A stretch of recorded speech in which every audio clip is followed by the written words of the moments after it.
La journée de samedi a tenu toutes ses promesses à Pléneuf-Valandré et dans le match France-Angleterre que se sont livrés à distance Michael Lorenzo Vera, Benjamin Hébert d'un côté et Ross McGowan, Dave Coupland de l'autre, tout petit avantage aux Français à la mi-temps.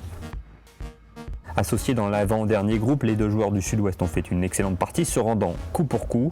Ils partagent la même expérience du Challenge Tour, le même rôle de locomotive sur le circuit de promotion et la même ambition, celle de retrouver dès l'an prochain l'European Tour. Samedi, les deux hommes auront lu la même carte, un 67 synonyme de première place ex aequo pour Benjamin Hébert et de position de challenger numéro 1 pour le Basque, revenu à un coup du quatuor de tête.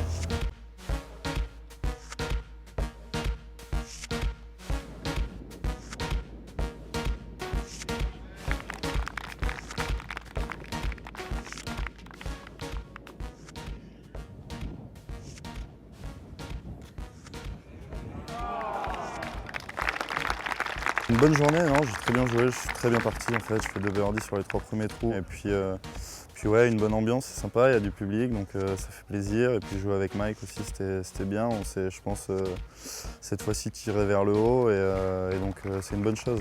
L'objectif c'est la victoire, hein, je suis bien placé. Je n'ai pas grand chose à perdre cette semaine, donc voilà, non.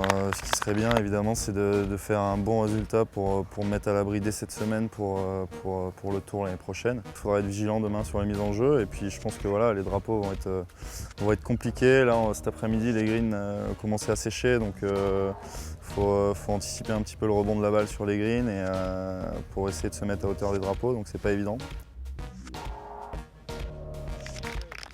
Avec 3 joueurs dans le top 10 et 5 dans le top 25, la France confirme son statut de nation phare cette saison sur le Challenge Tour. Selon Hébert, plusieurs facteurs expliquent la bonne dynamique actuelle. Forcément, il y a la Fédé qui joue un rôle là-dedans parce que moi, comme je l'ai toujours dit, j'ai fait mes 2 ou 3 dernières années amateurs. J'étais presque pro en fait parce que je jouais des tournois partout dans le monde. Voilà, on voyageait, on avait la chance d'être entouré par des coachs. On est une des nations qui a le plus de tournois du Challenge Tour au calendrier. Et puis, il y a une très très bonne ambiance entre les joueurs. Je pense que ça aussi, ça joue. On est loin de chez nous, on n'est pas forcément entouré de nos proches.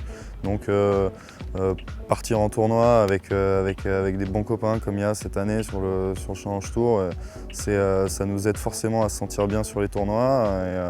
Et donc voilà, un bon dîner le soir quand on a fait une bonne ou une mauvaise partie pour changer les idées, discuter un peu de tout, rigoler. Il y a tous les pays, hein, ils sont relativement unanimes par rapport à ça. On montre un super état d'esprit entre nous. Et moi, pour avoir discuté avec plusieurs étrangers, c'est vrai qu'ils nous disent que c'est bien de voir une super ambiance comme ça entre les joueurs d'un même pays, parce que c'est pas le cas pour tout le monde. À quelques semaines de la grande finale à Dubaï, 7 joueurs tricolores peuvent prétendre finir dans le top 15 de l'ordre du mérite. Et dimanche, à Pléneuf, 3 d'entre eux sont en position de soulever un des rares trophées qui leur échappe depuis 7 ans.